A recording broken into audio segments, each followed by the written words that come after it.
Boa noite a todos. É uma honra estar aqui com vocês. Eu quero agradecer pela oportunidade à doutora... Cadê a doutora Rose? Aqui. A doutora Rose, por abrir esse espaço para nós, né, para falar desses temas tão importantes. Ao doutor Fernando, pelo convite. Também ao doutor Leopoldo, que não está aqui hoje, mas que também tem uma importância na realização desse evento. Então, a minha palestra é sobre as contribuições da comunicação não violenta para a prática da advocacia. O objetivo é realmente trazer alguns insumos, algumas contribuições para o trabalho de vocês. Não só para o trabalho de vocês, mas para a vida de vocês. A apresentação está estruturada para responder essas 3 perguntas. Por que a comunicação não violenta na advocacia? Por quê? Por que isso é importante? O que é a comunicação não violenta? Quais são os princípios, quais são os elementos, quais são os conhecimentos que a comunicação não violenta nos oferece, que essa abordagem nos convida a olhar para algumas coisas importantes quando a gente trabalha com conflitos. E por fim, o como. Né? Como que profissionais do direito, advogados principalmente, podem usar esses conhecimentos no seu trabalho como advogados. Tá? Eu, além de falar desse tema para advogados, eu falo desse tema também para outros públicos. Né? Eu dou oficinas de comunicação não violenta para diversos profissionais de qualquer área, né? Pessoas que trazem situações de conflito no trabalho, de conflito na família. Eu faço workshops com casais também. Eu faço workshops com pais e mães para trabalhar a questão da educação dos filhos com base na comunicação não violenta e na disciplina positiva, que é um outro tema que está totalmente relacionado à comunicação não violenta. Eu faço trabalho em organizações também, tanto com facilitação do diálogo e mediação dentro das organizações, como também com cursos e workshops, né, capacitando as pessoas a lidarem melhor com os conflitos do dia a dia. E hoje estou aqui com vocês, né, com esse público, falando numa linguagem, né, dando um foco um pouco maior nos conflitos que são trazidos, geralmente, para o âmbito jurídico. Mas eu não vou falar só disso, eu vou falar da vida da gente também. Porque além de ter aqui psicóloga, advogado, né, consultores, a gente tem pessoas que têm família, que têm vizinhança, que moram em condomínios, e todo mundo passa por situações de conflito. Então esse é um conhecimento que serve para todos. Assim, a minha vontade era que todos lessem o livro, todos estudassem esse tema, porque é algo muito transformador e muito importante para mim, né? Então, para começar, o porquê? Por que eu vou falar de comunicação não violenta? Por que isso é importante na prática da advocacia e na vida da gente?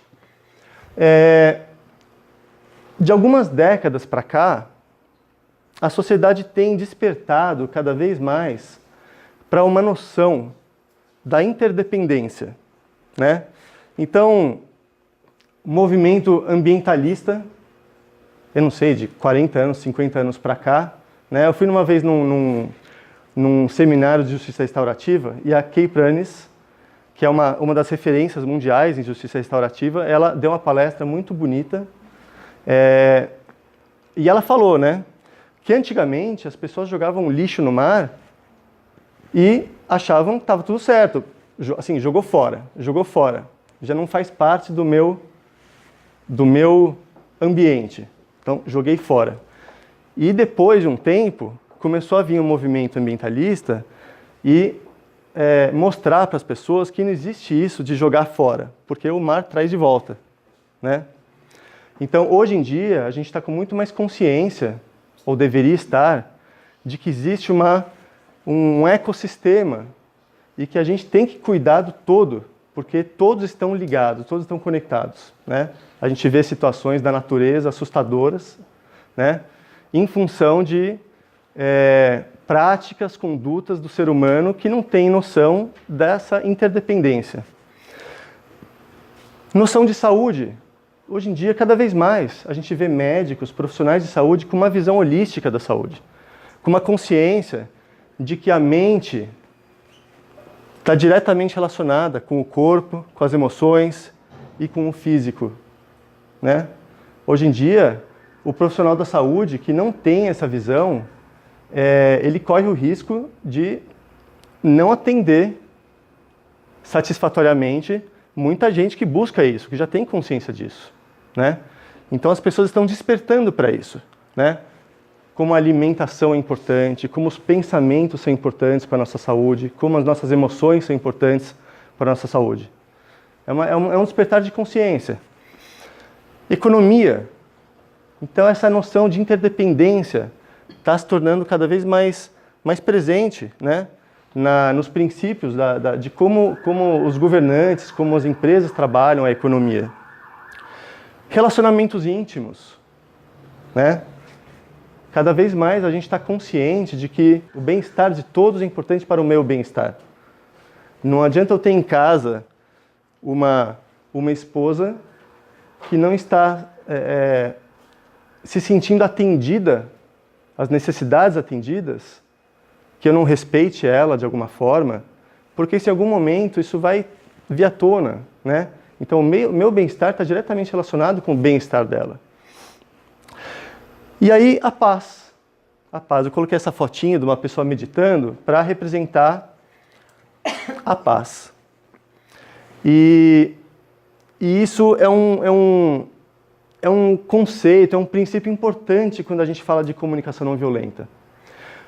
Porque a minha paz depende da paz do outro.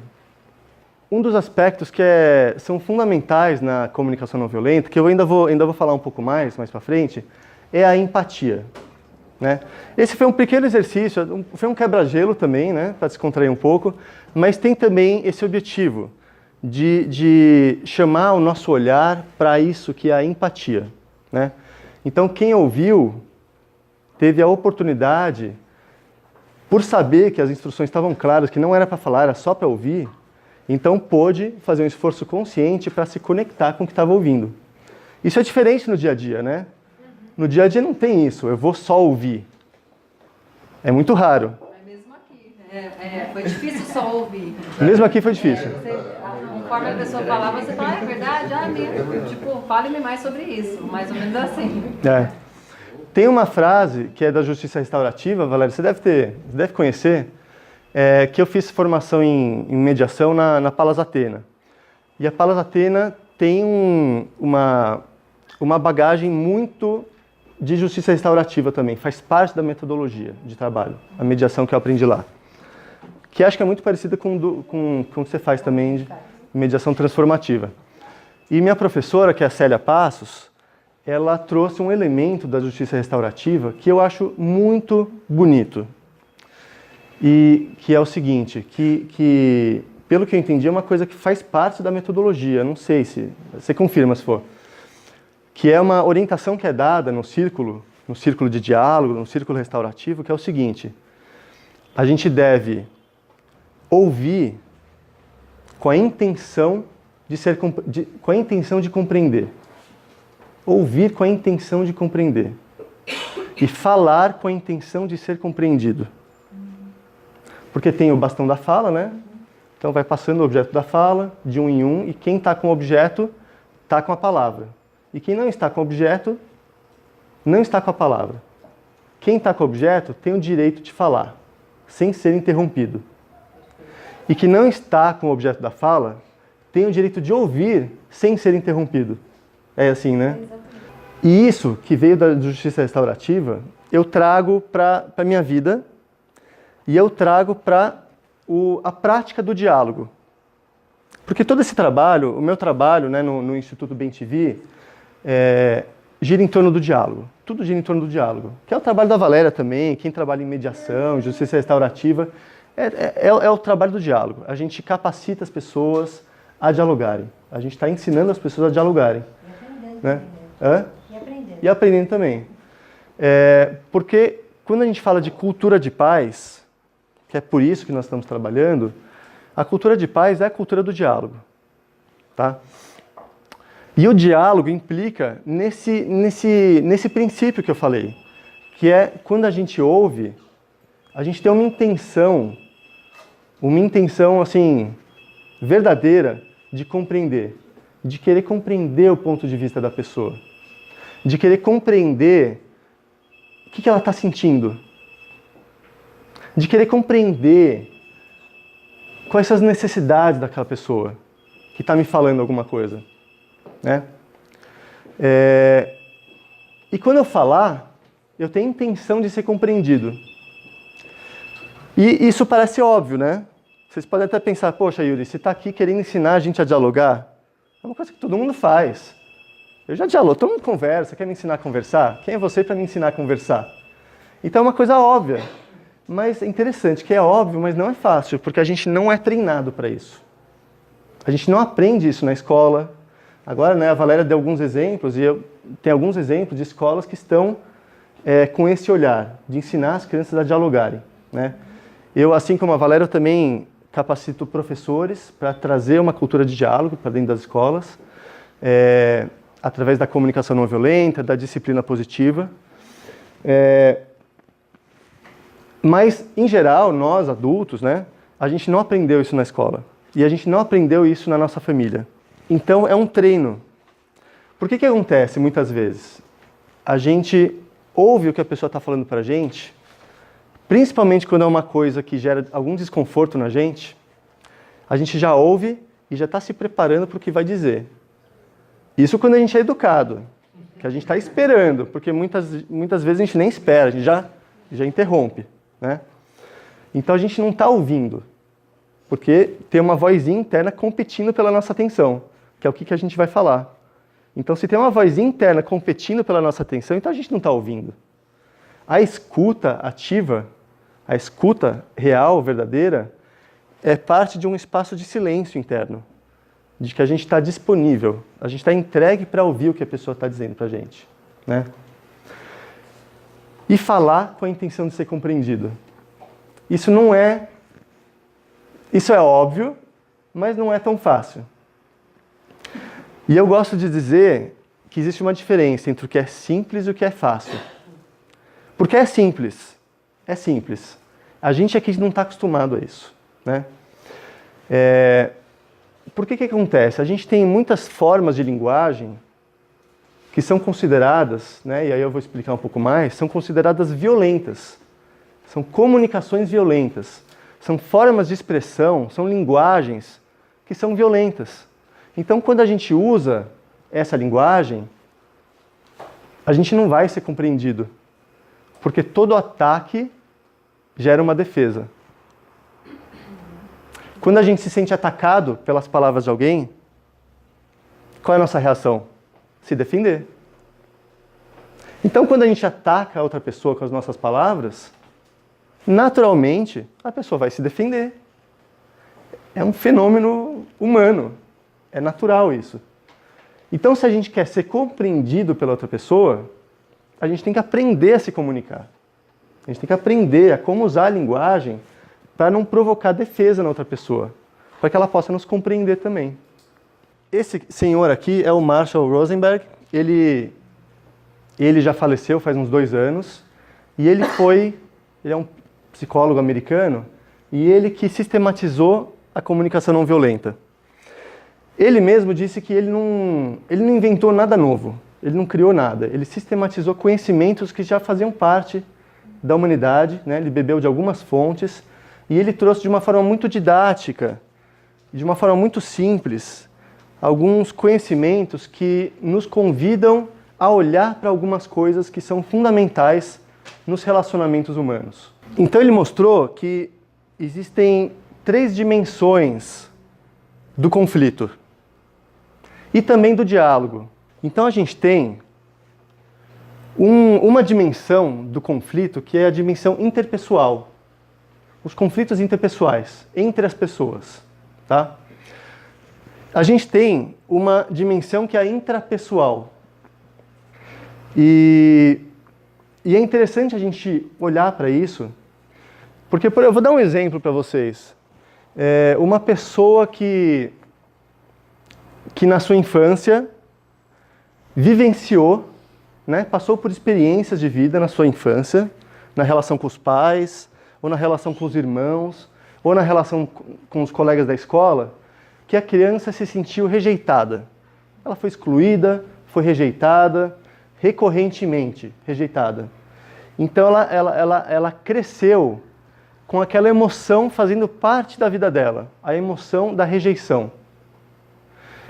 Aquela emoção, aquele sentimento de inadequação, de que ela não é bem-vinda, né? Tem muita gente que passa por isso. Eu passei por isso. Eu sofri bullying. Aqui hoje em dia a gente fala que tem bullying, mas naquela época, quando eu era criança, não tinha esse termo. As crianças continuam. Mas já existia bullying. Hã? As crianças continuam más, né? Continuam más, né? Depende. Mas...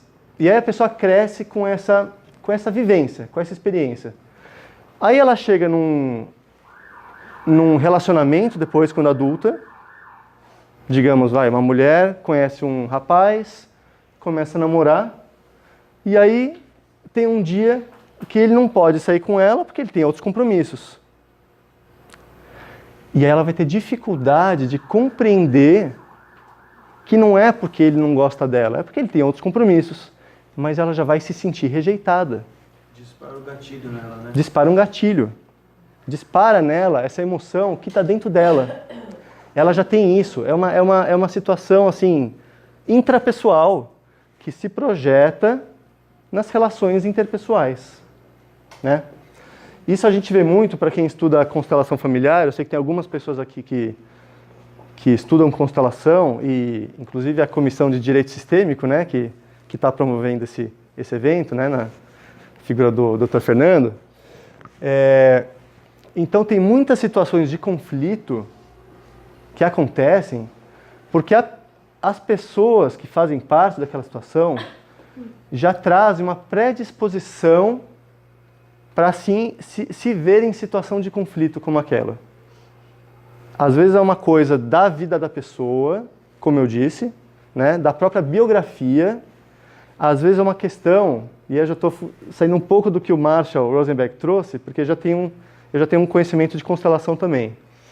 Às vezes é uma situação familiar de antepassados que passaram por situações e aquela emoção ficou gravada e aí vem um descendente e reproduz aquela emoção para os relacionamentos que ela tem hoje em dia.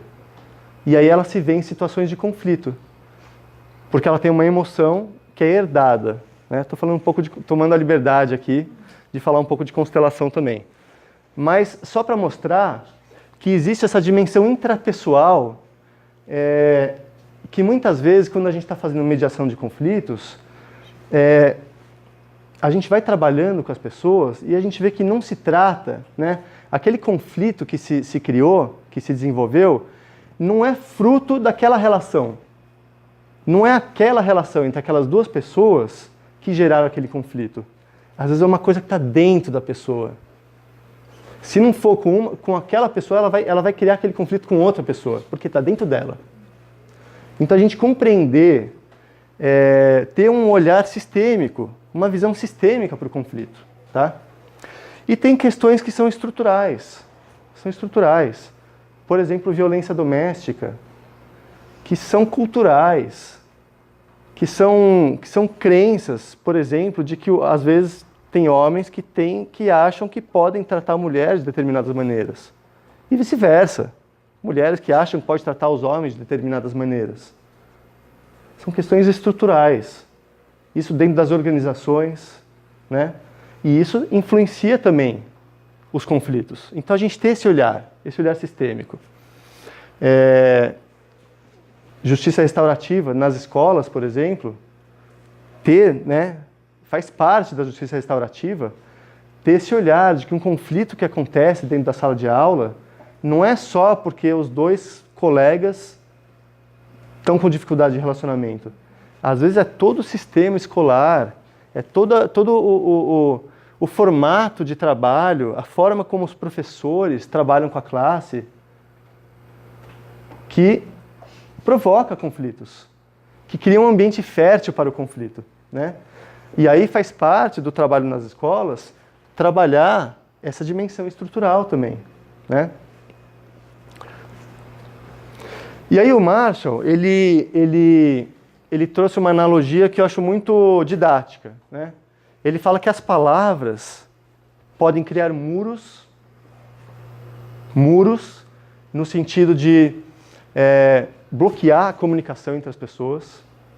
O jeito que eu me expresso, o jeito que eu me comunico, pode criar uma barreira para que ela não me compreenda, para que ela fique magoada. Eu posso falar coisas que fazem as pessoas ficarem magoadas. Uma pessoa magoada comigo vai querer me compreender, vai querer compreender as minhas motivações, vai querer compreender minhas necessidades. Não, ela está magoada comigo, né?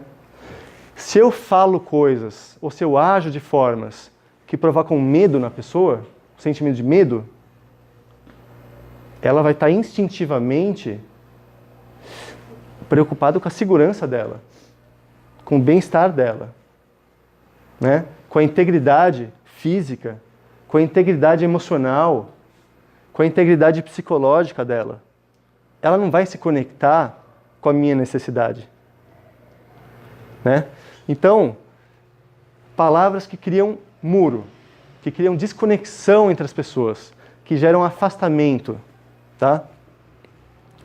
E as palavras podem criar janelas, podem criar espaços em que a gente possa se olhar, se reconhecer como seres humanos, né? Eu posso falar de formas que a outra pessoa me veja como um ser humano, com minhas vulnerabilidades, com as minhas dificuldades, com os meus medos, com as minhas angústias.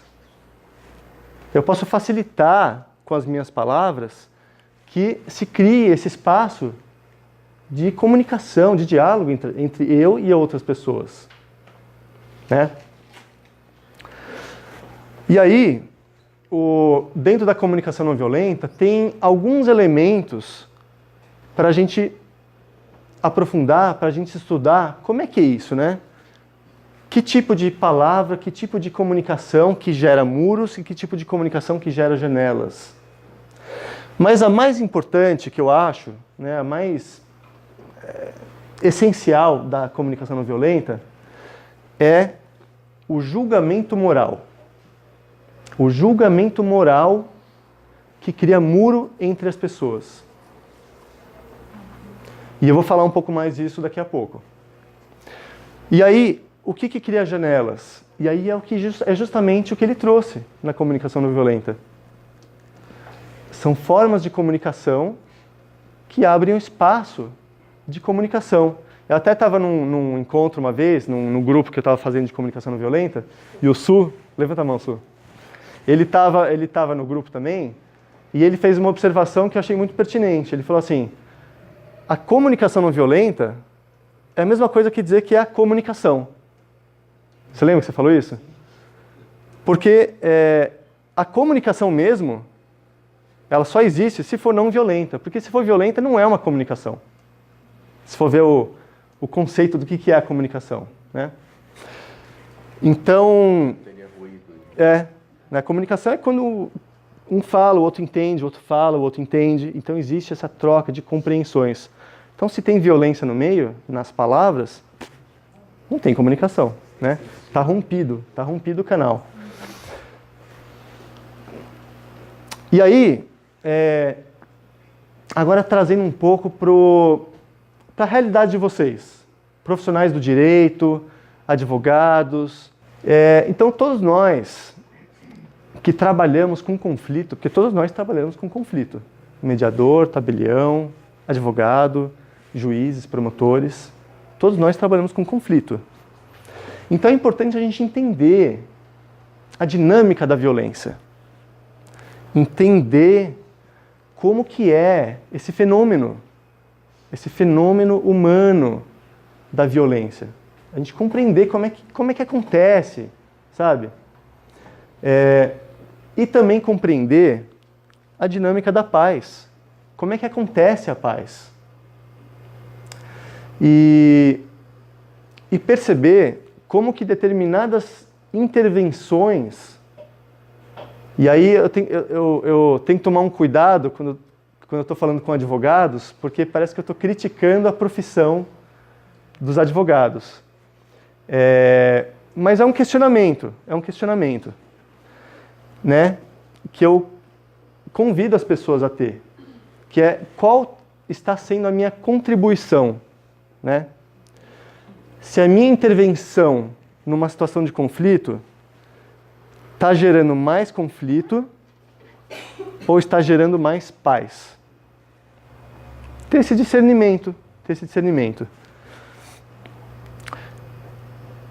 E a gente aprender.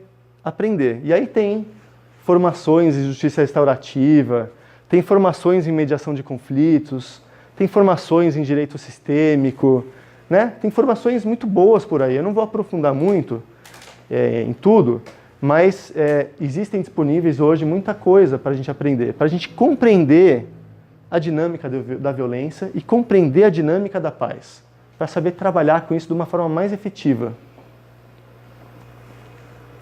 Porque tem uma professora nossa, eu falo nossa porque eu sou colega da Valéria, do Fernando, do curso de Direito Sistêmico, e da Luciana, e da Marisa, e outras pessoas também, a Elodeia está aqui. Eu falo nossa professora porque é a Cristina Laguno.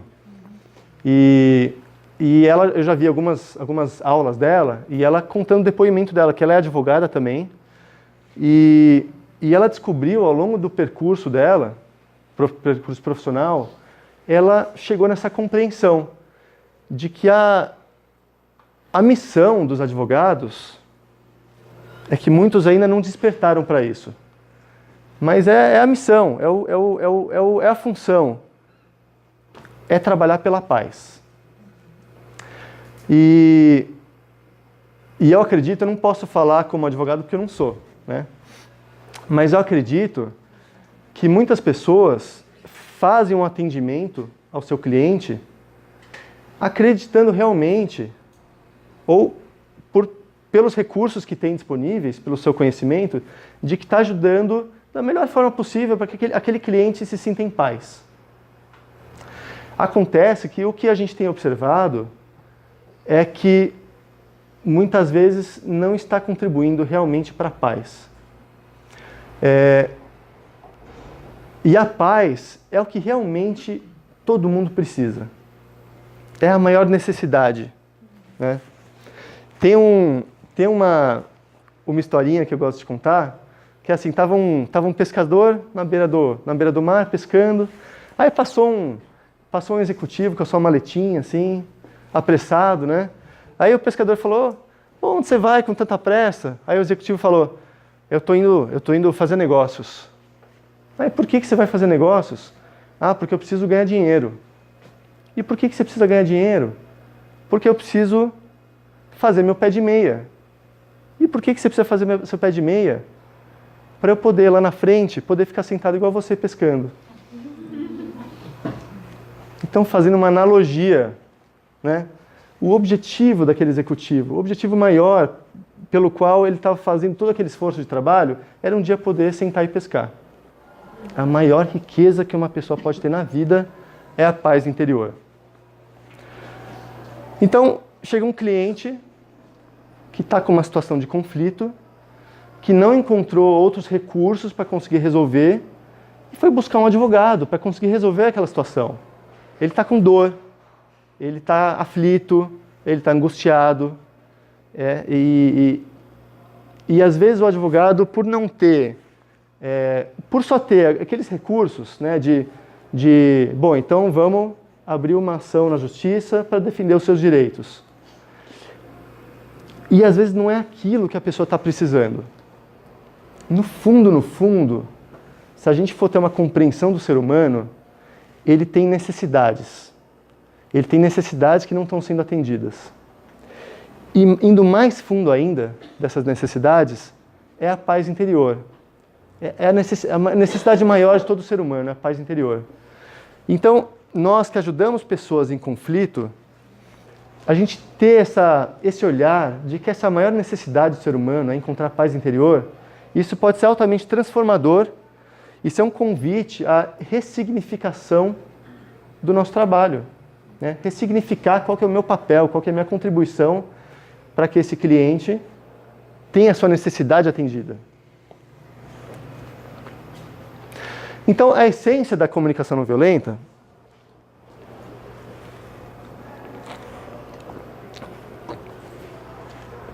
são esses dois elementos, que é a escuta empática e a expressão autêntica.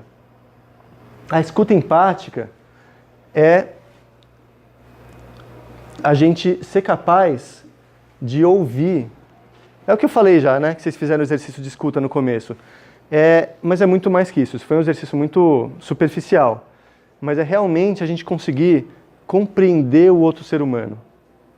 A gente compreender a dor que ele está passando.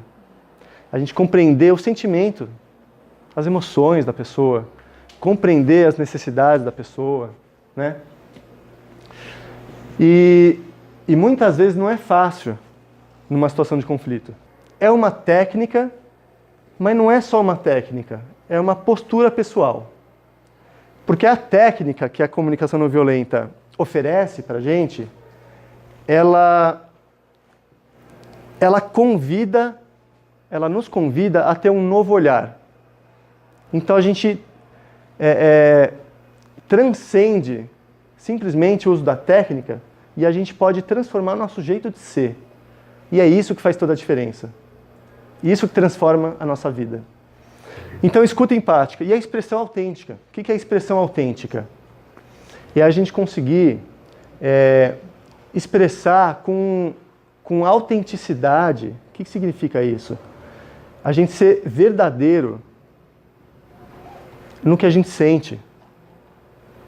A gente poder, por exemplo, numa relação de casal, uma coisa muito comum, eu vou falar do meu depoimento pessoal, né? Isso faz parte da minha experiência pessoal e eu sei que faz parte da experiência de muita gente.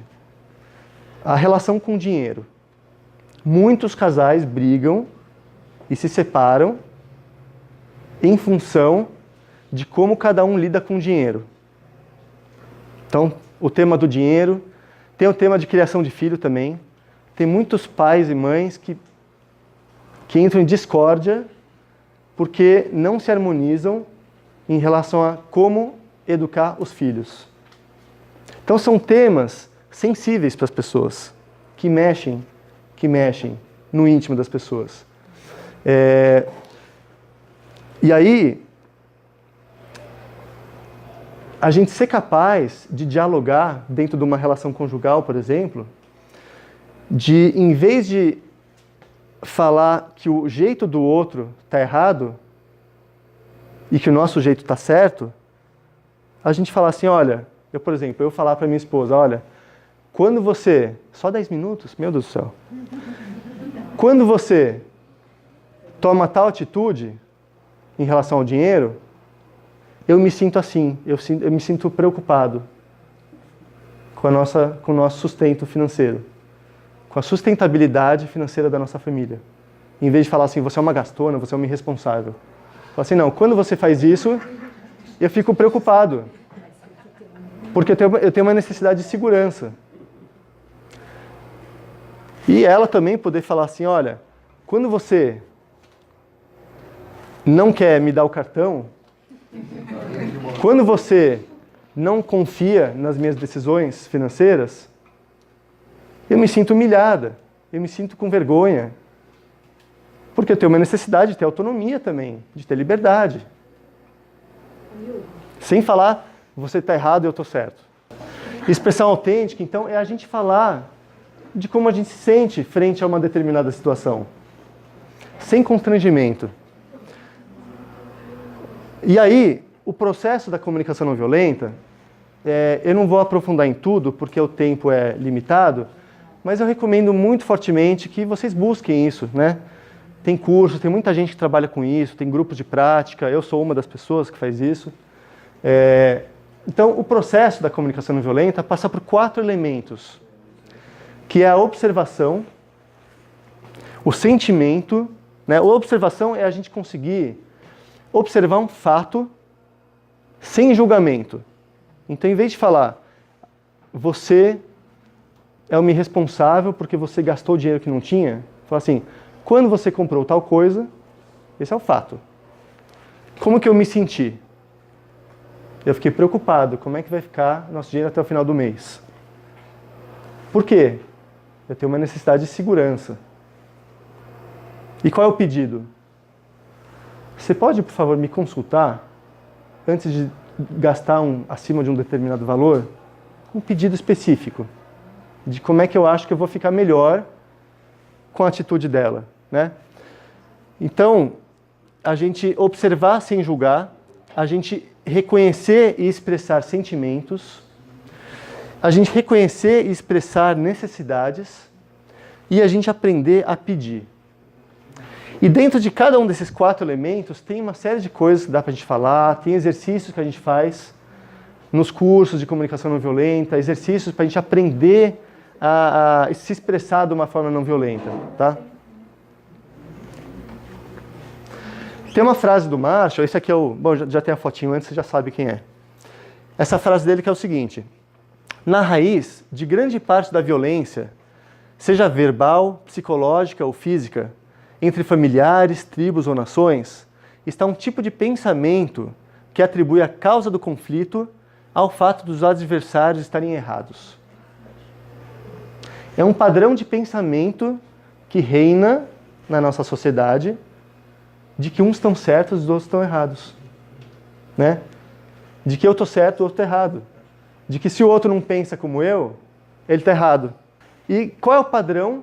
O padrão de atuação do advogado é trabalhar numa situação para mostrar que o meu cliente está certo e que o adversário está errado. E à medida que eu mostro que ele está errado, isso cria mais dificuldade para que ele chegue na paz, para que ele chegue no entendimento, né? Teve um caso de mediação que eu atendi no fórum, que eu faço parte da equipe de mediação do Fórum de Santana. E eu achei interessante, eu não tinha me tocado disso, mas um cara que foi processado pela ex-mulher, e ele chegou uma hora da mediação, ele falou assim, porque eu não me conformo, como que ela pôde entrar com uma ação contra mim? Como que ela pôde fazer isso? Sabe? E falou coisas que não são verdade. Então, eu percebi assim a delicadeza que é. Às vezes as palavras que são colocadas, porque o advogado em geral é treinado para argumentar da melhor forma possível para provar que o outro está errado e que o cliente está certo. Mas o efeito que isso gera na relação é muito triste, muito triste. Como isso destrói relações. A pessoa recebeu um processo da ex-mulher, às vezes é uma mágoa que é difícil de corrigir, sabe? Por trás de qualquer noção de certo e errado, de qualquer noção de bom e mal, de que o outro é uma má pessoa porque ela agiu desse jeito, de que ela tem intenções más, é um padrão de pensamento. Quem que falou que, antes que eu falei, não é bem assim, você que falou, né, de na escola tem crianças más, né? Você que falou. Aí eu falei, não é bem assim. Essa é minha crença, tá? E acho que não foi isso que você quis dizer também. Que não tem pessoas más. E é isso que o Marshall trouxe na comunicação não violenta. Não tem isso de pessoas más. Aqui a gente está falando de bullying. Eu entendi o contexto, não é o que você quis dizer. Mas não tem pessoas más. O que existem? Existem estratégias que as pessoas usam, estratégias equivocadas para atender uma necessidade. Equivocadas por quê? Porque não vão ajudar a pessoa a atender a necessidade, porque vão criar mais problema para outras pessoas. Então a gente tende a falar, é uma pessoa má, é uma pessoa errada, mas não é. Ela está encontrando estratégias equivocadas para atender necessidades que são necessidades humanas, são necessidades legítimas, né? Por trás de qualquer conceito de deveria ou não deveria, e eu acho que tal pessoa deveria agir de tal jeito, ou deveria fazer tal coisa, ou ela não deveria fazer isso, são tudo construções mentais que estão relacionadas aos meus valores, às minhas crenças, do que deve ser, do que não deve ser, do que é importante, do que não é importante. Por trás de qualquer noção de muito ou pouco, porque ele é muito isso, ou ele é pouco isso. O pai do meu filho, ele dá pouca atenção para o meu filho. Ou, por exemplo, a minha esposa tem muita necessidade de contato, não precisa de tanto, ela é grudenta. É uma noção de que o que ela acha importante é muito. É demasiado, porque eu sei qual é a quantidade certa de contato físico, por exemplo, de carinho, carinho físico. Então, se a pessoa quer muito, para mim é muito, então está errado. Porque a quantidade certa de contato é o que eu quero. Então, são todas noções de certo e errado. São manifestações desse conceito principal de que o que eu acredito está certo e o que o outro acredita está errado. E por trás de tudo isso estão as necessidades humanas.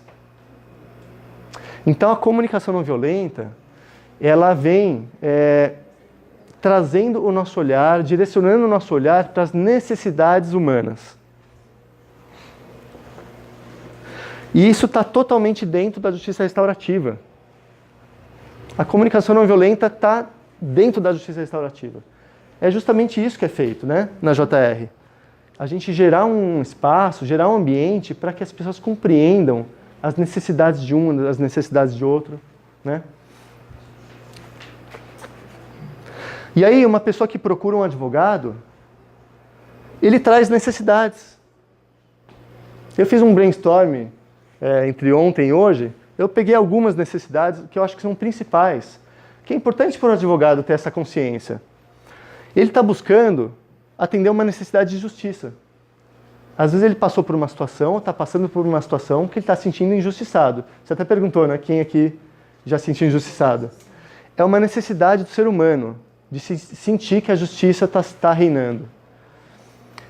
Que existe um equilíbrio, inclusive na constelação a gente aprende também, o equilíbrio entre dar e receber. Ou seja, o tanto que eu estou dando na relação está equilibrado com o tanto que eu estou recebendo. Se eu não estou recebendo tanto que eu estou dando, isso é muito subjetivo. 5 minutos, tá bom. Se isso não está equilibrado, existe uma necessidade de justiça, que gera um incômodo, gera um movimento de eu querer que a justiça seja feita, né? Existe uma necessidade que move muitas pessoas a buscarem um advogado, que é a necessidade de segurança. A pessoa está com medo, está se sentindo ameaçada, está sofrendo algum tipo de ameaça. Ou, por exemplo, não está recebendo a pensão que acredita que deveria e está com uma necessidade de segurança pulsando dentro dela de que ela precisa receber aquilo para se sentir tranquila, se sentir segura financeiramente. A necessidade de respeito. Tem pessoas que buscam ajuda profissional de um advogado, ou de um mediador, ou de um terapeuta, porque não estão se sentindo respeitadas numa determinada relação. A gente tem necessidade de respeito, é uma necessidade humana, se sentir respeitado. Existe a necessidade de apoio, né? A mãe que busca uma ajuda de um advogado, porque não está recebendo o apoio que ela precisa do pai do filho, do pai da criança, em relação à logística, em relação ao sustento da criança. Então ela está precisando de apoio, Necessidade de reconhecimento. É uma necessidade humana, todos nós temos necessidade de reconhecimento, de se sentir reconhecido. E aí a Valéria falou uma coisa que me tocou, né? Que muitas vezes um simples pedido de desculpa já atende a necessidade da pessoa. Ela sentir reconhecida que ela sofreu uma dor, que ela sentiu medo, que ela né, sofreu dor de várias formas e que o outro reconheça isso. Que o outro reconheça, sabe? E às vezes um pedido de desculpa verdadeiro, do coração, é muito curativo, porque ajuda a pessoa a sentir reconhecida. Eu fui reconhecido, sabe? Necessidade de paz, como eu falei. Então, a gente que trabalha com conflito, e aí falando mais especificamente para advogados, é interessante ter esse conhecimento, ter essa postura interna de compreender a necessidade da pessoa. Às vezes a pessoa já vem com uma estratégia definida. O que é uma estratégia definida? Eu quero entrar com uma ação contra tal pessoa porque eu quero reivindicar tais e tais coisas. Porque ela já pesquisou na internet, já consultou pessoas, consultou amigos e acha que já tem uma solução pronta de como é que ela vai se sentir atendida. Mas às vezes o advogado pode ter mais recursos. Ele pode conhecer um pouco de mediação, pode conhecer um pouco de justiça restaurativa, pode conhecer alguns elementos e saber que tem outras formas de atender às necessidades da pessoa que são realmente as necessidades dela. Não é aquilo que ela está querendo fazer. Não é aquilo que ela está pedindo. Aquilo que ela está pedindo são estratégias que não são as melhores para atender às necessidades dela. Então isso convida o advogado a ter um novo olhar, né? Uma ressignificação mesmo para a sua atuação. Como é que vai ser a sua intervenção, a sua contribuição naquela relação de conflito. E aí, para terminar a palestra, como é que é isso, a comunicação não violenta na prática da advocacia? Então, primeiro, empatia com o cliente. E isso vale não só para advogado, mas para médico, para qualquer profissional, para qualquer pessoa que faz atendimento a qualquer pessoa. Você compreender, escutar, ouvir, não chegar, ouvir um pouquinho e falar, bom, então a gente vai fazer isso aqui, para deixar, porque às vezes a pessoa está precisando ser ouvida. Às vezes a pessoa está precisando ser compreendida, ter alguém que tá acolhendo ela na dor que ela está sentindo, sabe? Então, um advogado que tem essa capacidade de demonstrar empatia pela pessoa, ela conquista a confiança. Ela passa a ser um conselheiro de confiança para aquele cliente. E isso tem um grande valor no relacionamento profissional, né? Segundo passo, empatia sistêmica. Isso eu aprendi no curso de Direito Sistêmico também,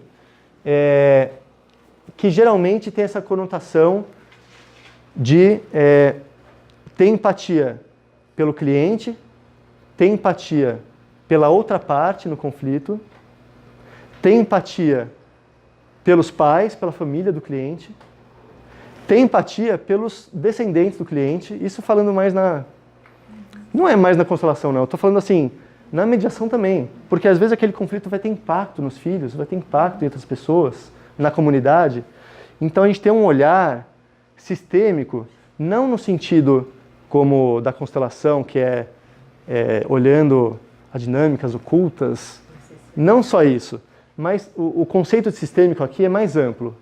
É uma empatia por todos os envolvidos, todos impactados por aquela situação de conflito.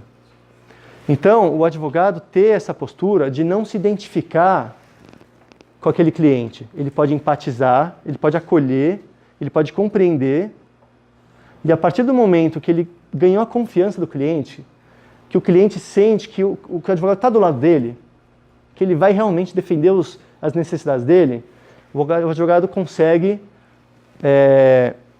olhar também para o todo, para a outra parte, compreender que a outra parte também tem sentimentos, também tem necessidades, também tem pontos de vista diferentes, sabe? Terceiro, reconhecer sentimentos e necessidades, né? Eu já falei disso. Quarto, distinguir fatos e julgamentos, né?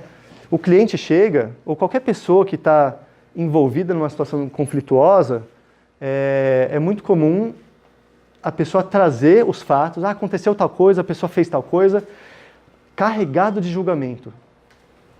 Eu gosto de fazer um exercício, que não vai dar para fazer agora, obviamente, mas num curso de capacitação a gente pode fazer com mais tempo, que fica muito evidente como a gente tem dificuldade para separar o que é fato e o que é julgamento, o que é interpretação nossa, o que são conclusões que a gente tira que não são reais, não é o fato, são interpretações que a gente faz do fato. E a gente ser capaz de distinguir, de discernir o que é fato real, inquestionável, que realmente aconteceu tal coisa, e o que é julgamento, é um dos elementos mais importantes na mediação de conflitos. A gente limpar o diálogo, tirar do terreno, tirar do campo de batalha os julgamentos. E a gente fala dos fatos, como é que as pessoas se sentem e quais são as necessidades das pessoas. Quinto, buscar estratégias e soluções. Ajudar a pedir. Então, tem formas de pedir. Por exemplo, a pessoa fala assim, eu quero que ele me respeite. Não, mas eu respeito, eu estou te respeitando. Não, você não está me respeitando. Eu estou te respeitando. Não, você não está me respeitando. Ou seja, isso é um pedido que é muito abstrato. Eu quero que você me respeite. Então, existem formas de pedir que são mais específicas, mais concretas, mais fáceis da outra pessoa, saber o que ela tem que fazer para que o outro se sinta respeitado. E é impressionante como a gente não sabe pedir. Eu falo a gente, assim, pode ser que alguém aqui saiba, mas em geral as pessoas não sabem pedir, não sabem pedir. Elas pedem de um jeito que a outra pessoa não sabe exatamente o que a gente precisa para que a gente se sinta atendido. Então, aprender a pedir e encontrar estratégias e soluções, né, eu como advogado, ajudar o meu cliente a formular pedidos específicos para a outra parte, para que ela se sinta atendida e que seja fácil para a outra parte entender o que ela precisa fazer para que o meu cliente se sinta atendido.